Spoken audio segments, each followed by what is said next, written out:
In this last lecture on failure mode effects analysis, we're going to summarize some of the key concepts you want to remember as a product designer. Risk management is just not a bureaucratic step that's annoying and in the way of being creative. In fact, risk management tools lead to robust product designs and robust processes for manufacturing. What's interesting is that quality control systems, they're very well known, they're well supported and documented, and it really is a critical part of risk management.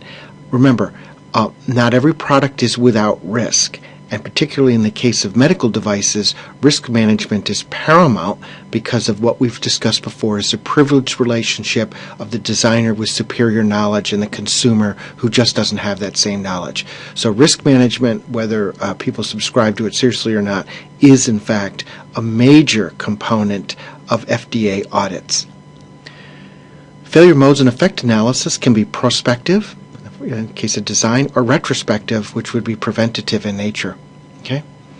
FMEA and the corrective and preventative action systems do lead to more robust product development efforts. Some of the things they do is they draw in evidence-based statements, they bring in team activities, and they actually help people develop hypotheses for what might be wrong. Those are the three critical components of critical thinking skills. As well, a lot of people get concerned about FDA audits, but in fact, there are ample standards and guidance available about exactly what the FDA will audit, what they want to audit, how they will audit, when they'll audit, and the FDA site even provides specific examples of what they look for. So this process of risk management should not be viewed as some sort of, like I said, bureaucratic annoyance. It actually should be viewed as a central component of the product development process. Let's look at some typical questions we might have. Some things to think about. How many different types of failure modes and effective analysis are there? Hint, there's actually two. There's the design, and then there's the process failure modes and effect analysis. These are two different systems with two different foci, but it's in fact rely on some of them similar common concepts. What does the failure mode and effect analysis team actually do?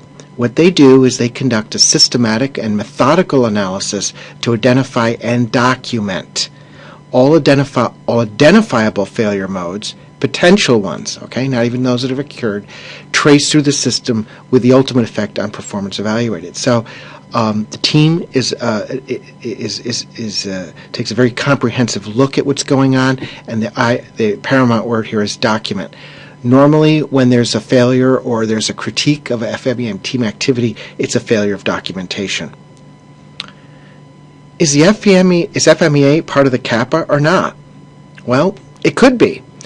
Failure mode and effect analysis is a critical tool in support of CAPA, no question about it. It's used to determine root cause analysis, and if the corrective and preventive action leads to investigation, maybe the FMEA is one of the tools, like a fault tree analysis or any of those tools, fishbone analysis, that support CAPA. FMEA is a big part of that, but can also be used as a standalone root cause analysis tool. So don't overlook it as a tool to be used outside of CAPA, but still in the general area of quality. Is corrective action the same as preventative action? Hint, no, they're not the same. If the issue is a complaint, then you have corrective action. If you have a parameter in your control system, statistical process control, trending to a quality issue, but still within specification, then you have a preventative action, okay? So that's the difference there. A few more questions. What is a single point failure?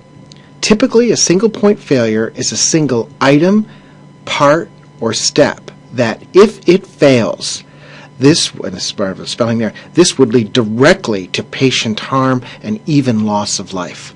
Single point failure, very essential to identify that. Okay, what's the purpose of a CAPA system? Well, hint, the purpose of a CAPA subsystem is because it's a system of a greater management system, so I call it a subsystem, is to collect and analyze information, identify and investigate product and quality problems. This is where the FMEA comes in, because you're investigating. You use it as a tool to investigate. and take appropriate action. This means management has to be on the team with the appropriate executive authorities and effective corrective and preventive action to prevent the recurrence. So you also have to have outcomes that are monitorable. Okay? Describe the difference between severity, occurrence, and detectability in the context of FMEA. This is a very common question. The severity, how significant is it? The frequency of occurrence, and is it detectable? Look through some of the slides, and you'll see that there's some very simple definitions for that. What is this acronym ALP, whatever it is? It's even hard to pronounce. It really means as low as reasonably possible. And of course, this is an engineering of engineering focus, because remember the box with the risk occurrence chart, and we had those sort of sketchy little lines there like that. Here, intolerable risk. Here is not of consequence, and this was the ALARP, as low as reasonable possible. So this is sort of a threshold at which you really have to start being careful about, gee, am I getting into trouble? What is the risk number and how is it calculated? All I can suggest is look at the slides, and it might be the product of severity, occurrence, and detectability. Thank you for your attention to this quick summary. I like this picture by the astronomer, by Johannes Vermeer, and it shows curiosity and asking questions and looking and observing. Working solo, presumably now we'd want to work as a team. Again, thanks for your attention.